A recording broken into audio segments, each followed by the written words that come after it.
to the No Cap Sports Show podcast, where sports and combos collide. Your host, Fredo, Mo Money, Jay Will, Mills Lane, and Kobe, the co-returner. Authentic, unapologetic, no edits, no cap. Let the combo begin.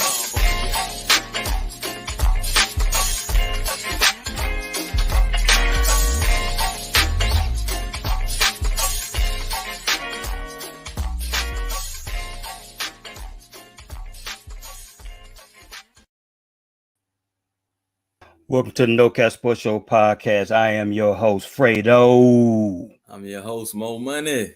Hey, what's up, peeps? What's up, peeps? I know you guys will be late coming in. Hey, by the way, we are missing two tag team members. That's Cobra and Mills Lane. They went to a double Dutch competition tonight, so we'll catch them live next week, man. What it do, bro, Mo? Man, nothing. Just, it's a beautiful time of the year. You got NBA playoffs, NFL drafts, a lot of things going on. The weather's warming up, so you get outside with the kids, the grandkids. It's a great time of the year. Yes, man. You are absolutely right, bro. It's a great time of the year. Although we don't have the weather that you have down there down south, man. You might need to send a little bit down, send a little bit of that weather down here, champ. For real, man. It's like it's bipolar up here, champ. You don't know what you're gonna get. You're gonna get 85 one day. You're gonna get 53 the next day, man. I don't know what's going on with that, bro. Yeah. Hey, man. Let me ask you this, bro. What do you think about that situation in terms of what happened to Jamie Foxx with the stroke, or you know what I'm saying? I think he had a stroke or a lead stroke, heart attack. Everything is so silent. Everybody, you're hearing different media outlets leak out, but so much, man. I don't know what's going on. The only thing I can tell you is, like I said, I'm praying for the brother, man. Just hope whatever happened or whatever issue that took place, I hope he get through it and hope he get through it strong, bro. What's your thoughts about that, champ? So initially, first of all, I'm not gonna speak on his health condition because I don't know what's going on with that. I would hate to be in his predicament and people speculate, what I got going on, So peace, beyond to him. I hope that he gets well soon. But one thing I think that this shines a light on, and it's sad that it takes for somebody to be in this type of predicament or somebody to die for you to appreciate their talents. But when you look at what Jamie Foxx has been able to do since the late 80s until today, he's truly a pioneer. He's starring in movies, sitcoms. He had his own sitcom. He was on a comedy show. He did comedy tours. He's a legend, when you look back on this. Living legend. When you look back on this time period, man, you could put him up there with everybody else, man. The Red Foxes, anybody. As he's touched everything, like Sammy Davis Jr. He touched it all. Musically, he's gifted. I don't think there's anything that Jamie Foxx, if he put his mind to it, couldn't do. Yeah, you're absolutely right, bro. Super talent, man. I remember, like I said, he first came on Living Color, man. With Wanda and stuff like that, man. Man. And you just look at how his career just pretty much trajected from that point, man. It's pretty much been nonstop, man.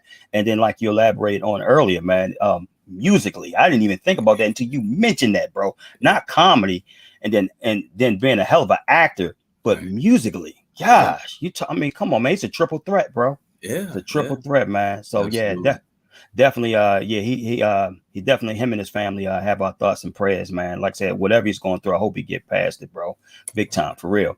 Hey, man, let me ask you this, bro. So what are your thoughts about the NFL draft that just took place this past weekend? So I'm gonna preface it like this, and I say this every year, man. The NFL draft is like the biggest overreaction in the world, because you have a lot of prognosticators and individuals like not calling Mel Kiper out. Obviously, he's been doing it for a lot of years, but he's wrong a lot more times than he's right. And so in the draft, I'll give you a great example, and I'll tell you my winners and losers. You'll have somebody like the Philadelphia Eagles, right? They'll take a guy like Jalen Carter who slips because of character. Right. There can either be one or two things that are happening with this young man's character. Because there's not, like I said it last year with Tyler Smith and Johnson, the defensive end that was taken by the Jets. I was like, man, Jets. that can't 32 guys they not all dumb. Like, if everybody's passing on this guy, something's wrong. That's a reason. Right. So there's a reason if Jalen Carter has that much talent and teams are passing on him because of red flags and character, and people compared it to Warren Sapp. One thing that they have to understand, you have to have the same structure that Warren Sapp had around him with a leader like Derrick Brooks, a Right. leader like John Lynch on the back end. And then the fact that he was playing at home and he had his mom and he still has some things going on. But the talent outweighed the stuff that went off the field a lot of times with Warren Sapp. And as you've seen, after his playing career, he was still getting in trouble. So sometimes those red flags don't go away. You can either get a Jamarcus Russell or you can get a Warren Sapp. That's the spectrum. So I think sometimes you get a little overreaction based upon their boards. Same thing with Nolan Smith, man. I mean, you watch a lot of SEC football. I'm just going to Me and you both. I didn't see that from Nolan Smith. I didn't. I saw a little flash here, a little Flash here and there last yeah. year. You know, it's that combine. He wasn't nothing, he had a great 40, but it wasn't like when you saw that guy, you said, man, that's like the next Michael Parsons, Yes. or even a Chase Young or something like that.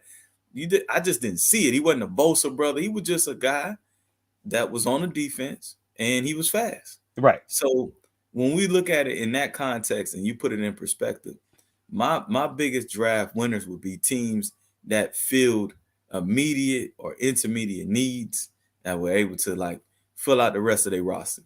So it's one team that's been pegged as a loser in the draft that I personally thought won, and that would be the Detroit Lions. Man, boy, I swear we thinking alike. When you can Thank get you, a guy bro. like Hayden Hooker on that cheap rookie deal, Jahmyr Gibbs is electric. Come on, man. You understand what I'm saying? So anytime you can get players like that, I think that they won. Another team that I looked at that I think won was the Houston Texans. Yes. You went into a draft devoid of an identity on defense and offense, and you were able to get faces of the franchise. Now, whether they turn out to be Pro Bowlers in the immediate future, it's irrelevant because they're gonna sell tickets and they're gonna sell jerseys, right? Will Anderson, CJ Stroud, he looks the part, at least for a little while. They're gonna make some revenue for you because at the end of the day, it's about money too. Some losers in the draft that I would say, again, I'm going opposite of a lot of people when it comes to the Philadelphia Eagles, and this has nothing to do with me being a Cowboys fan. Okay. If you look at the Philadelphia Eagles and you look at the needs that they had, right? They didn't fill those needs. They strengthened an area that was already strong. When you go into the draft, you should be supplementing needs. As I look at the Eagles, we can all sit here and say today that from week 10 on, their back half of the defense got exposed. They didn't strengthen that in the draft. You lost CJ Gardner-Johnson. Your two corners are a year older. So they didn't address that and get better when there were players on the board that they could have done that in the first round. Because they lost Gardner-Johnson to Detroit, right? He left. I think he signed with Detroit. Absolutely. Yeah. Absolutely. You had an opportunity sitting there in your lap to move up to get a guy like Bijan Robinson. Your identity on offense is running the ball. DeAndre Swift is not a Philadelphia Eagle type of running back. I want everybody, I'm going to call it here first. Say it, bro. He looks for the home run. He does not stay disciplined in the play call. So when you're running those stretches and those zones, you got to hit that gap and keep it moving. He can't be pressing. He can't be looking for any other alleys. He got to hit exactly where it's called and go. Bijan Robinson would have made the Philadelphia Eagles offense scary. It is because you're right. Let me ask you this, because to me, Swift is more of a zone scheme runner, he absolutely right? Is. Yeah. Yeah. He's not like between the tackles and stuff like that. No, where Bijan Robinson, man, you can put him in any daggone scheme you feel like, bro. He will excel big time. That to me. Yeah, I mean, and then another thing you got to look at with DeAndre Swift. I know they got multiple backs on the roster, but he sucks in pass protection. We played the Lions last year, and he got ate up, and he was getting Jared Goff ate up because he just that's not his thing. Hadn't been his thing at Georgia. He does not pass pro very well. And with the Eagles running that option type of deal, Right. and he has an injury history. So I thought He that does. you had an opportunity to draft a running back and fill a need, an actual need that you had. Also, you have a need along the offensive line. You drafted number 9. You could have got a premium offensive line. Your tackle's getting old. Lane Johnson is getting old. Your They picked up Tyler Steen though from the tackle from Alabama. I think they got him in the second to third round, but I think they're going yeah, to move him into guard inside. yeah, that's what I'm saying. I don't know what he gonna bring. You had premium tackles on the board. Yeah, You yeah, could have you're right. plugged a tackle from anywhere and put him in there as a guard and transition him out to tackle as Lane Johnson gets longer in the tooth. That is going to be the death knell of the Philadelphia Eagles. Offensive linemen, they age like, let's call them a car. One day everything is great, and then the next day you go to start that thing up. If you didn't get a diagnosis, it just don't work. Travis, the Kelsey brother, he could wake up one morning, Yeah, bad back, and he out of here. Lane I Johnson think the same. he's in this 15, 16 year, man. You're Right. right. So He signed a 1 year deal. you had an opportunity at the end of the first round and at the beginning of the first round to address premium off you because you got to go back to your identity. Your Right. identity in Philadelphia is the offensive line. You're right. No, you're right. No, you're absolutely right. Let me ask you this: do you like what Pittsburgh did, man? Like I said, I like the third round pick of the tight end from Georgia, Donnell Washington. I like that. You know what I'm saying? That's an underrated pick, man. I like the pick that they picked up, I think in the second round, Joey Porter Jr. Right. What do you think about those picks, man? I like the Pittsburgh picks. I just wish they would have addressed the quarterback position. I don't know if Kenny Pickett is the answer. So there, okay. I can't remember the coach who said this, but he was like, "Man, my biggest mistake every year I should have drafted a quarterback." I think everybody should do that every year with a premium pick, right? Because I think Pittsburgh shored up some of their other needs via the free agency and trades. I would have taken Will Levis. He was right there. Instead of trading up to get Joey Porter, Will Levis looked like Ben Roethlisberger. You already have Kenny Pickett there. Why don't you just let Will Levis and Kenny Pickett kind of battle it out? Let Will Levis develop as Kenny Pickett takes the hits. I would have done. I mean, Joey Porter's son. I know it's a legacy pick and everything like that. However, it's business at the end of the day. If you can get a quarterback in the top of the second round on a second round contract between Will Levis and Kenny Pickett, you'll figure out who's going to be the next successor. I don't want to hear that competition thing either. If a guy's so fragile that they can't stand a little competition at the quarterback position, that might not be your guy. Yeah, no, you're absolutely right. How are you satisfied with y'all picks, Dallas Cowboys? I mean, I'm gonna have to trust the front office because a lot of times when we make those flash picks and I'm thinking it's great, it doesn't turn out to be anything. I'll give you a prime example. Like I watched Taco Charlton at the University of Michigan. I thought he was gonna be a pretty good player. Me and he you was both. a bust. Mo Claiborne, I watched him at LSU, and I was like, man, we got something here because he played with Patrick Peterson, and he came in, played just like Pat Pete. He was a bust. So, I mean, and then there's been years that I'm like, all right, man, it's Tyler Smith. I don't know. I'm not happy. And he turns out to be a Pro Bowl caliber left tackle. Absolutely. So I will say this. I got to trust the front office and they track record. This is what I like about our picks. I think we address immediate needs with every pick. We didn't reach. I thought Mozzie was drafted where he should have been. I didn't know who the heck Shoemaker really was. I had to go research it. And I mean, I liked all our picks. The only one I didn't like was I think he was in the 6th round. This cornerback that ran like a 4.7. But then after I did some more research, I found out he had a groin injury when he ran the 40 in the combine. Yeah, so I think that might have knocked his time. So that's actually impressive if you're running a 4.7 with a groin injury. You only supposed to be running, period. To be totally honest, right? I guess he just wanted to put that on tape, but yeah. Everything else though, I like the Vaughn pick. Overshown. I think he'll be a guy that'll just be like a gadget guy. He reminds me a lot on tape of Jamin Davis. Mm-hmm. An undersized guy as he fills out and learns the game. He could be a pretty good linebacker. But no, we didn't have any flashy, none of those big name type of picks. I thought it was just a solid draft that addressed needs that we had. Yeah, same thing with us. I think we had a pretty solid draft. I'm not going to sit up and say, hey, we, it was A, B, or C or anything like that. I'm definitely impressed with the first pick, especially of us picking up Emmanuel Forbes out of Mississippi Absolutely. State. Yeah. I like that guy. That guy, like I said, what 6 or 7 interceptions. I mean, he's a straight ball hawk. People concerned about his weight a little bit, but you know what? I think, like I said, I think he'll fit into himself, especially from a professional standpoint over time. I do like the nickel cornerback slash safety that we picked up from Illinois. I think we Mhm. picked them up in the second round, second or third round. Yeah, I think we picked them up in the second round or what have you. I'm definitely satisfied with that. That basically just telling me that Kendall Fuller may be he could be a cut casualty Right, at the right. end of the day. So that remains to be seen, but that option look like that's on the table.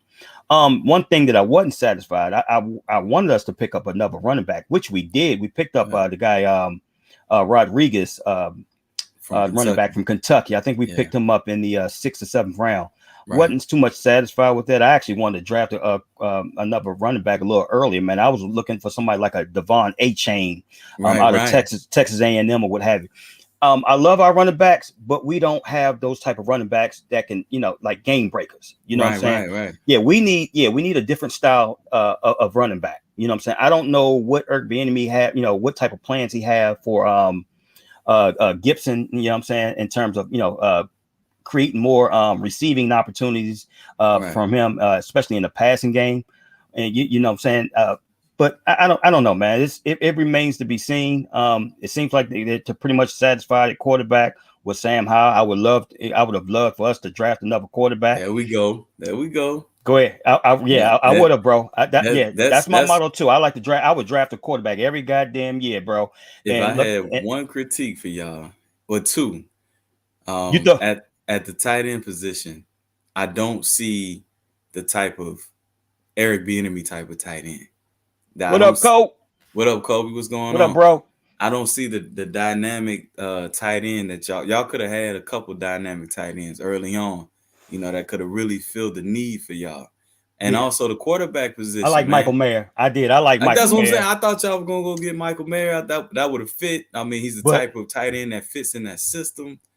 we need a cornerback, bro. We Yeah, did. absolutely, absolutely. I believe you absolutely need a cornerback. But here's my only critique about that cornerback position. In this division, you need veteran cornerbacks. So Washington didn't address that need in free agency. You're not gonna be able to put Emmanuel Forbes on that island with AJ Green, and he gonna come out a winner right Yeah, but now. they play a lot. But they play a lot. But in these schemes that they're playing right now, especially offensively, bro, there's a lot of you know what I'm saying. There's a lot of nickel. Yeah, So it is. I mean, yeah, and this like I just look at the division, right? Let's right, call it what it is, right? So even if he can cover, he turned out to be the next Deion Sanders, right? Locked right, down. How you gonna cover that edge when we running at you and everybody running at you in this division? yeah. Every team is running that ball downhill. Is he gonna be able to seal? Because that's one of the key things of the system that y'all run defensively. Y'all rely on y'all secondary to tackle well. Because a lot of times y'all may blitz the A and B gap. So is Right. he gonna be able to hold that contain? Because if he can't, somebody hitting their head on the goalpost. If he can't contain that edge. Depending on you're right, depending on the formations. But I know defensively, I know they run a lot of zone. Right. They do. And I think they like the versatility of Forbes, whether he can play man and zone. And I think they look at him more from a zone coverage standpoint, but that can play man as well. Right. Not a situation like the cornerback that we had last year, Jackson. You know what I'm saying? That was just getting toasted up like it wasn't nothing. He And was just getting you can count on him getting beat. He was getting beat in zone coverage. yeah. That's What bad. Your job as your job in terms of zone coverage is just to be at a certain spot. right. And he couldn't even be there. Don't get me wrong, Fred. I think in due time, Emmanuel Forbes will be an outstanding player. I love the first round pick. Right. The rest of the draft, I felt like you could have addressed some immediate needs. And anybody who passed on Hayden Hooker that had a questionable quarterback situation, I'm disappointed. Because even let's just say You got Sam Howell here now. We don't know what he's gonna be, right? If he turned out to be the next, Kirk Cousins, or if he turned out to be Jalen Hurts, Right. that's like his. You don't never know where you're gonna fall. But in that, you have Hayden Hooker. Let's say he turned out to be a bust, right? You just jack it up. The next year, you have a competition with him and Hayden Hooker. If he turns out to be Jalen Hurts, you got trade bait. You got somebody else. You know what I'm saying? And me personally, I don't know if I know that they were heavily interested in him. Like I said, they brought him over to Redskin. I mean, they brought him over to Commanders Park and everything, interviewed him and everything. So I know that he was high, you know what I'm saying, on their board. Now, what board was what board, whether it was first, second, or third, I don't know. Maybe it's a situation Detroit may have beat him to it. Maybe they could have been looking at him with their third round pick. That remains to be seen. But I do know that they had an interest at some point, man. Okay. Yeah. But you're right. I was actually looking at. I had forgot all about Emmanuel Forbes. I was looking at Christian Gonzalez out of Oregon. I'm like, oh my god, he is right there for the taking. And when we didn't take him, I'm like, huh? Now, Fred, that's somebody that could slide in day one in that system and go to a Pro Bowl. Yeah, I guess they went back and looked at the tape and they didn't like, you know what I'm saying, like they didn't like some of his play in a couple of games, especially the Georgia game. So I don't know, man. But I think, me personally though, I think New England got a steal because, like I said, he got drafted right, you know what I'm saying, and with the 17th pick. So well, he's a zone type of dog. Like if you look at his measurables, the reason he getting toasted in Georgia is because they had him playing man to man. I mean, it ain't too many players out there that could have guarded Georgia one-on-one. Yeah. You know? But I mean, hey, it is what it is. Today, no one knows the answer, right? 2020 draft goes to show it. They put out all these draft grades and all that good stuff. Half the draft class in the first round, they get their 50 options picked up. No, yeah, you're absolutely right, man. So I think it's safe to say there were no real losers in the NFL draft like that. No, so. And bro, I'm like you, man, with the Mel Kipers and the Todd McShays and stuff like that, bro. They be reaching, over more of an overreach. Just a lot of that stuff that they be talking about don't even come to fruition. But that's neither here nor there, man. Let's get into the second round of this NBA playoffs, bro. Man, okay. I know you and Kobe, we were all on last week. And Kobe was talking about, if KD, you know what I'm saying, catch Jokic, you know what I'm saying, the pick and roll and stuff like that or what have you. And hey, man, it's going to pretty much be lights out. I haven't seen that thus far, bro. I don't know what the hell is going on. I'm not happy with Monty Williams, especially with his rotations. I think he's going, although I know they don't have a bench, bro, he's going to have to entrust in that bench more than ever now, man. I'm sorry. I'm going to give you my opinion on that, but I want you to rewind the tape, find it. If you viewers and listeners, if you're out there, Mo Money said around February of 22. Okay. The dynamic or triple-headed monsters were dead in the NBA. The NBA is all about teams now. And for some reason, I love Kevin Durant's game. I love everything that he brings to the table. He will go down as one of the greatest scorers of all time. But the death knell in his career is going to be not reading the room.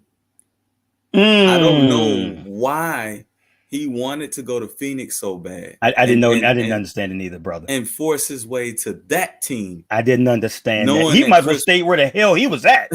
I didn't understand it neither, bro. I didn't mean. I'm so excited. I didn't even mean to cut you off, bro. Go ahead, finish that. Because Chris Paul, 37 years old, 36, 37. He literally on his last leg. I mean, literally. And then too, watching the film, because KD looking at it like, and this is his downfall because he's such a hooper and he understands the game and he recognized game, right?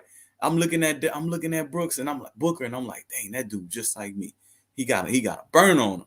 But what KD didn't realize was that every hard defensive assignment, Mikal Bridges was handling that. Facts. When you need a shot, Cam Johnson was hitting that. Yep. And you lost two key components of that trifecta, right? You did, what made Phoenix great. And on top of that, the other thing that I don't like about trading out players, especially older players. Now, if this was 25-year-old KD, sign me up. because that KD gonna give me between 30 and potentially 40 points a night. 35-year-old KD, he can't do that every night. It's just physics. He don't have the legs to guard somebody and give you 40 points every night. He can't do it anymore. Right. I mean, it's all. No one can do it at that age. Michael couldn't do it. LeBron can't do it. No one can. Kareem couldn't do it. You just don't have the legs. So with all that being said, I think KD made another fatal flaw. He should have stuck it out in Brooklyn. I thought so too, bro. Either force the trade in the offseason where teams had like some draft capital, whatever the case may be. That's the time to make that move. In season, you're gonna get robbed every single time. Because what did I tell you guys? When we talked about it, when the trade was first executed, I was excited for him, but I was like, I don't really see them doing too much this year. When you give up a player like Kevin Durant, you're going to pretty much deplete, you know what I'm saying, majority of your team, especially you're right, especially from looking at it now, especially from a defensive standpoint, bro. You like you said, Mikal Bridges pretty much guarded the best player on every team. You know what I'm saying? And you look at, they don't have that now. No, you know what I'm saying? And I was like, bro, Phoenix, I didn't get it. And I was like, okay, why don't you just wait until the off season, bro? And when we had the discussion, I was like, bro, they're not doing too much this year. I don't see it. If anything, possibly next year, it'll give them a chance the following year to go ahead and this summer to go ahead and free agency, you know what I'm saying, to solidify their bench and stuff like that, to have more depth, so he can go ahead and work all his rotations and stuff like that. But for right now, man, he don't have too much. But I'm like, let me ask you this, bro. Is Monty Williams getting out coached though? I just don't. He's not. That's the problem, right? It's the same argument I had for Steve Nash, or even Frank Vogel. When you don't have enough players, it's hard to make adjustments. It really is. Like, you can make schematic adjustments, but the other team has so many pieces and parts that they can throw at your scheme that it makes it irrelevant sometimes, because you just don't have enough dogs in the fight. So even if you competent players, right? Get rid of Ayton, man. I mean, when they made the trade, I don't know why they just didn't include DeAndre Ayton and try to make him the centerpiece. I don't know, because I don't know neither, bro. That was stupid. He's not that guy in that system. He don't want to be, and it's easy. Yeah. You're not asked to do too much, bro. Defend, rebound, block shots. Ain't nobody looking for you to get 25, 30 a game and stuff like that, bro. But I mean, come on, man. Be a presence on the defensive end at the end of the day, man. He has no will, no nothing. It's like he's just lost out there. Well, I think he might be a guy that you got to think about it too. He's a jag, just a guy. No, I'm gonna tell you something though. I'm gonna put something on your mind, and you tell me if I'm jacked up. Okay. So your whole life, you go through life. You're a supremely talented athlete, and you're among the best. Offenses run through you. You have the skill set for an offense to run through you. You're out there playing, and you may see the ball in the flow of a game 10 times. It's hard for a guy who has built his identity. He's never been a defensive, like, you go back to college, they didn't talk about him being the next Bill Russell, like Anthony Davis or some of those guys. So he played what, 1 year? Yeah, he's never been. Right. But that year was predicated on paint touches, getting the ball. Some guys, their defense feeds their offense, and some guys, their offense feeds the rest of their game. I don't think that that's true for a big man. You're right. Yeah, they're not giving him enough touches, and I think he gets disengaged.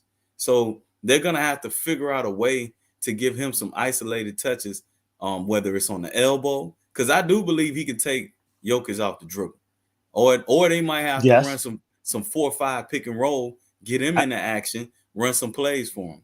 But they don't. So, like, honestly, let's keep it a buck.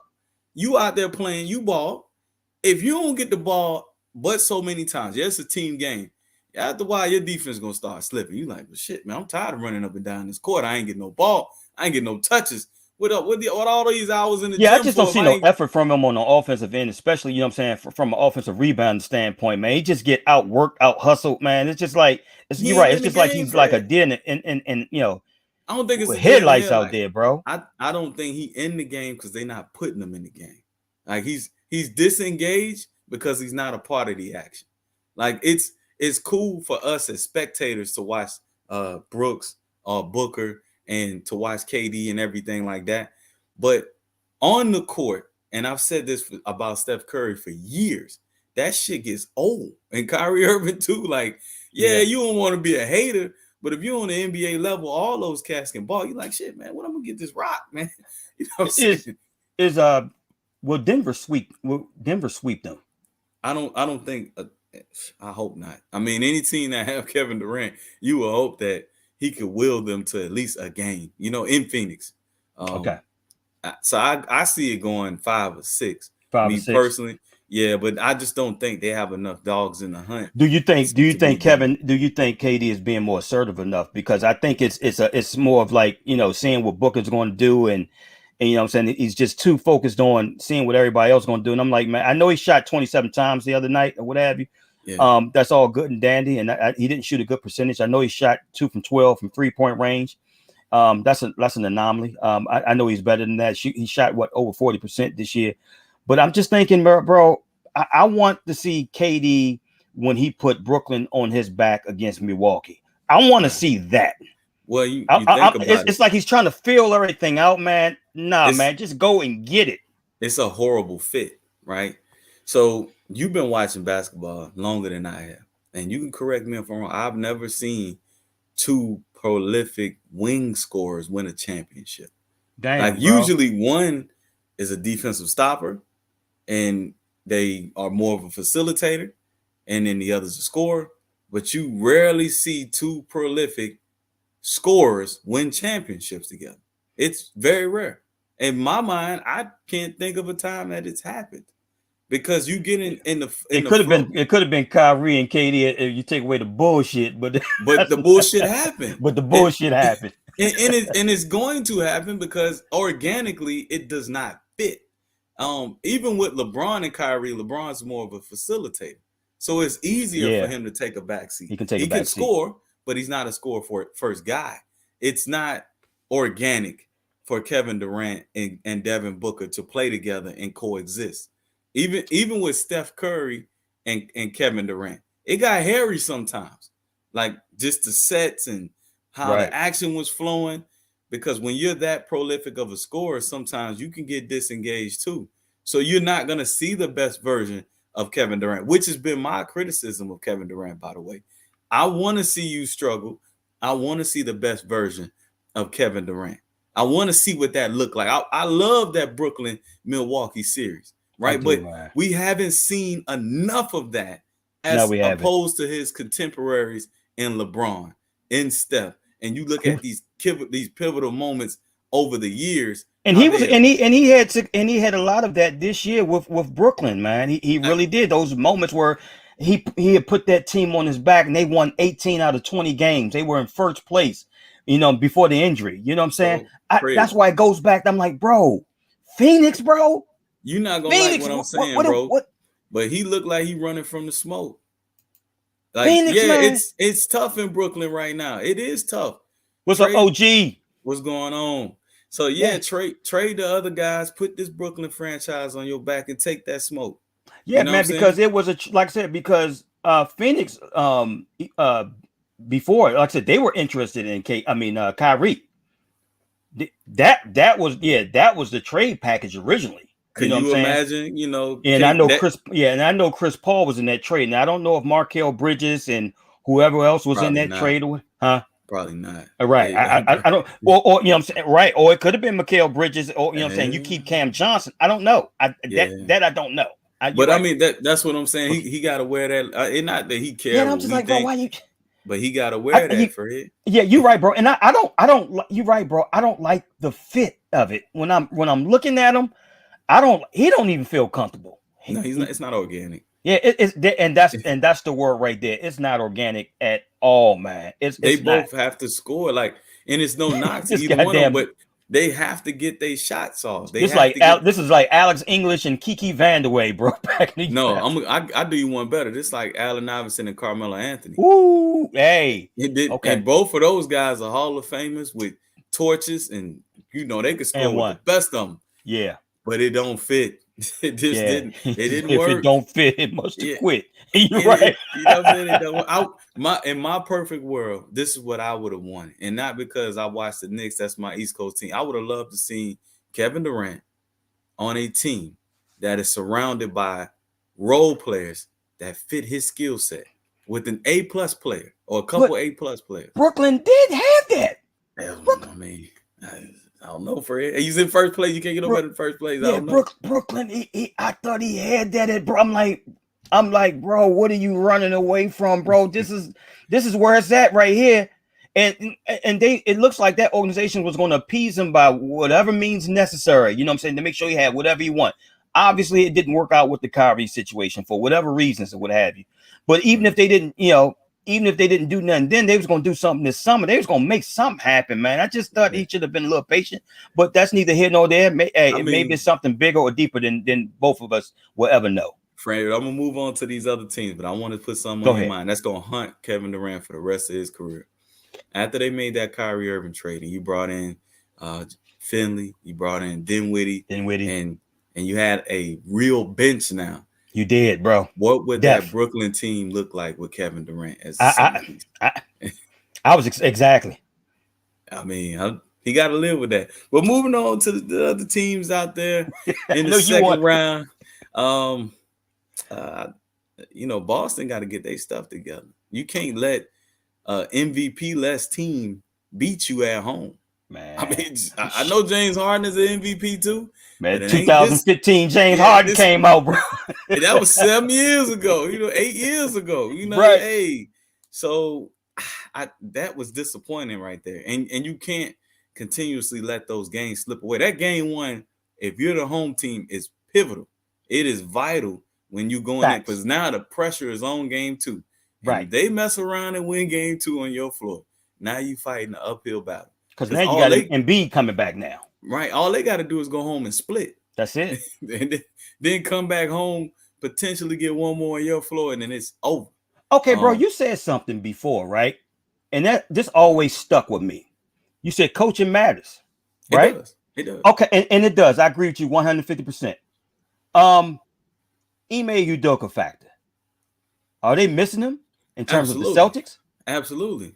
Because I mean, no disrespect to this coach. He got him in first place. Everything's good, all good and stuff like that. But hey, bro, it's been a lot of times in terms of game time situations, man, where he didn't make the right call or make the right play or substitution or what have you, or call a timeout, and it has backfired, just like it backfired last week.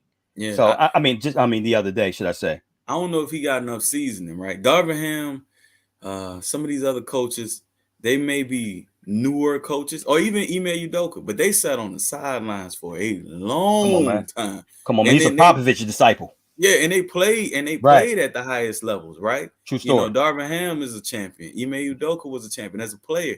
So they saw different levels. Even though they were newer coaches, they had been around it for a long, long time. Yeah, coaching does matter. But I'm gonna say this: Doc Rivers been known to choke it up too. Yeah, he has, bro. I don't think you're absolutely right, bro.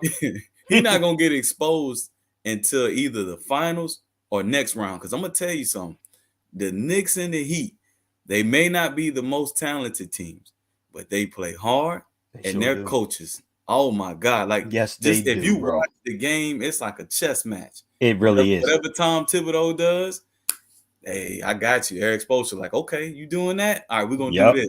And it's fun to watch, It really is, bro. It brings it back to, like I said, 1994, 1995 Knicks, you know what I'm saying? Miami Heat, rivalry back then and stuff like that. Everything all defensive, grit, hustle, grimy. Yeah, you know what I'm saying? And that's why I told you the other day, man. I said it feels so good. It feels so good, especially from an NBA standpoint, that the Knicks are, relevant again. That's what I like, man. I like that. It's something just so small, right? Game one, RJ Barrett was hot. And it's because they switched a lot and Gabe Vincent would get on them. But then in the second half, they kind of got cute because they were up by 10 or 15, right? Right. And they went away from it. This game, every time they ran that 4, and Julius Randle was back. He was out. They ran a 4-2 pick and roll every single time. if the switch happened where they rolled with Julius Randle, simple basketball. They just gave it back to Julius Randle. Now Gabe Vincent, who's 6'3", is guarding Julius Randle, 6'8", 6'9". Same thing with RJ Barrett.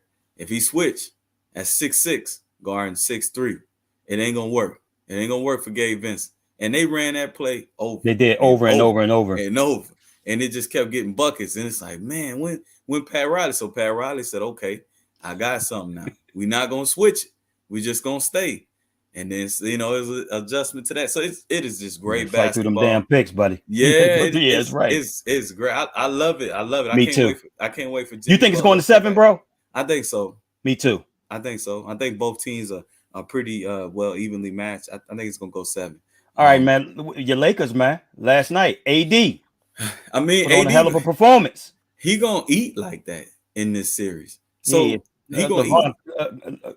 Looney has no. Yeah. He has no shot. Kevon Looney, he has no shot at all, bro. That's a hell of a. You know what I'm saying? He's just too slow-footed. He is not going to be able to keep up with AD whatsoever. No. If the key is AD staying healthy, if he stay, or an injury. If he stay healthy, the Lakers could go all the way. They have the team with the pieces. I agree. They can go all the way, but it's his health. Is he going to stay healthy? You never know. But one thing that surprised me about Golden State and Phil Jackson, you can love him, hate him, whatever. He said something many years ago, and the chickens never came home to roost. He said a jump shooting team will have a hard time winning a championship. And Golden State went on, and they kind of dispelled that. However, Phil Jackson was right, but he was wrong at the same time because Golden State wasn't just a jump shooting team. They ran action. They played great defense, a lot of cuts. They have turned into a jump shooting team.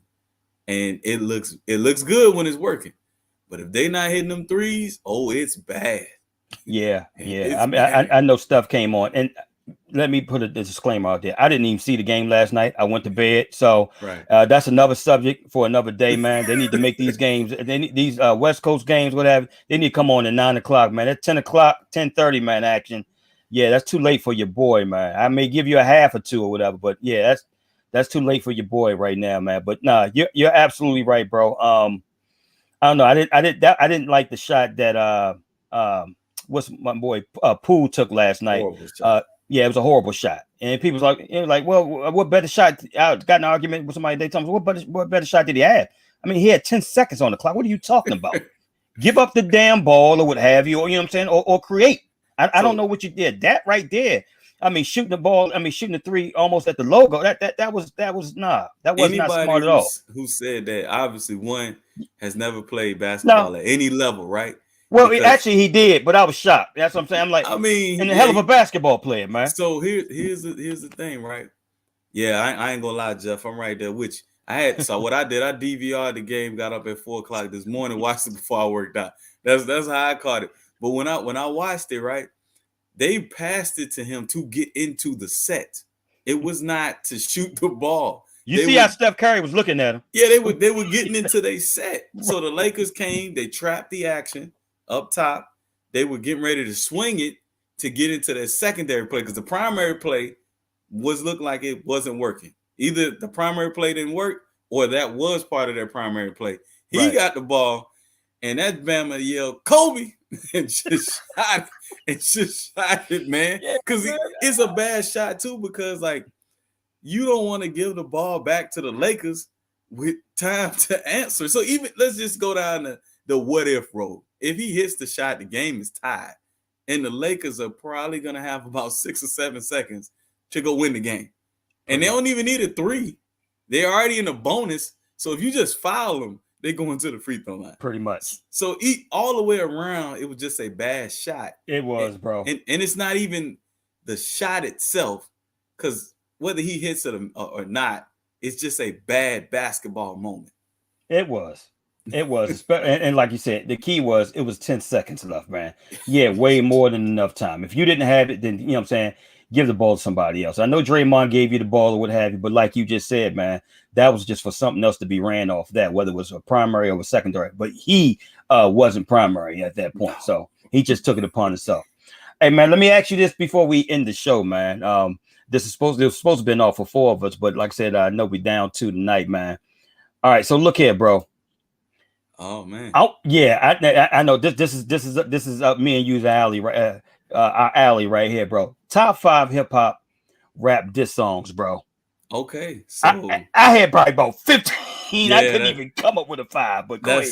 that was the hard part, man, because there's so Whew. many good ones over the years. You can go from the 80s, but you talking about LL Cool J and Cool Mo D. Mm. You can go a lot of different. So what I decided to do was I wanted to bring one to pretty much each era of Okay, hip hop, okay. right? So I went, if we're going 80s, 90s, I went Go No ahead. Vaseline, Ice Cube. I got that one too. Yeah. Then I went if we going like mid 90s, I went with Hit 'Em Up. Tupac gets bit for Yeah. bit. Yeah. And if we going early 2000s, I went with Ether. You better. You better. You Yeah. better. And then if we going like kind of mid 2000, I went with Son of a Kiss. It's a Jada Kiss diss of Beanie Siegel. I did not hear that one. YouTube it I got to go back to the vault. Google that thing. Jada Kiss Okay. went off in there. And Okay. then Beanie Siegel responded too. He got a pretty good diss, but he ain't as good as Jada Kiss. Okay. And then if okay. we're bringing it home to like a little modern diss, I went with the Adidon, the story of Adidon. I had Pusha T. Man, hey, he man, killed Drake. That was a killer, man. Yeah. That hey Slim. Hey Slim. He put him in the grave with that one right there, man. And there was a what I think Drake did respond, man, but that was probably one of the weakest response, bro. I'm like, man, come on, man. You the one that had back to back, you know what I'm saying? With Meek Mill, bro, and you come up with that weak crap, man. No, but so right. Here it is, Fred. So Pusha T put out something on the Daytona album, just talking about his history with Lil Wayne and Drake and the ghostwriting. So that's when Drake came out with his diss, and that was Pusha T's response. Drake never responded to that. That was it. Okay, I thought it was okay. So after the story of Adidon, so Drake didn't respond after that. It wasn't a like response. On I thought wax, like subliminals, yes. Yeah, but subliminal. not like okay, full gotcha. on. That's what it was. Yeah, he never like really, he left that alone. All right, so all right, I got mine, man. But you got to bear with me, man. I'm cheating a little bit, bro. I got you. Okay, so this is in no particular order. Okay. All right. So obviously I got Ether by Nas. Absolutely. Okay. I do like that real motherfucking G's Easy E. Excuse my French, y'all. I like that. I like No Vaseline, Ice Cube. I like that. Yes. Story of Adidon. Right. But I got to bring it back to the Bridge is Over. KRS-One. Ooh, yeah. It killed MC Sham's career. He was never the same. The Juice Crew wasn't they had no more juice after that. No. The juice was gone. No, they had none, man. They ain't had none of that. But then, man, then I had some more, bro. I'm like, okay, the Takeover by Jay-Z, that was that was a nice one. The Sheath of Remy Ma against Nicki Minaj. Damn. Yeah. I just had to throw that female in there. That was nice, bro. Yeah. And then it was another joint. Oh yeah. Dre Day. Oh yeah. Yeah.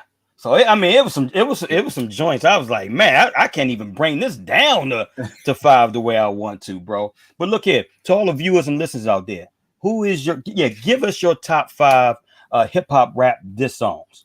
Absolutely. Give us your top 5 rap hip hop diss songs ever. Yeah, we want to hear it, man. Come on, give it to us. Absolutely, man. Hey, you got any big plans this week, champ?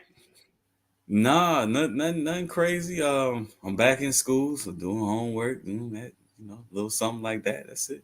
Okay. All right. So what we got tonight? What we got going on tonight? Yeah, we got Philadelphia. Oh, okay. Oh, Philadelphia's down by 9 against Boston 45-36, man. All right, bro. Look here, man. Go ahead and get us on out of here tonight, man. So to all the viewers and listeners out there, thank y'all for joining us. We will be back. Same bad channel, same bad place. Thank you for watching and viewing and tuning in. Peace. Good night. There are 4 fouls on the play. That's why it took so long. Running into the kicker, number 30.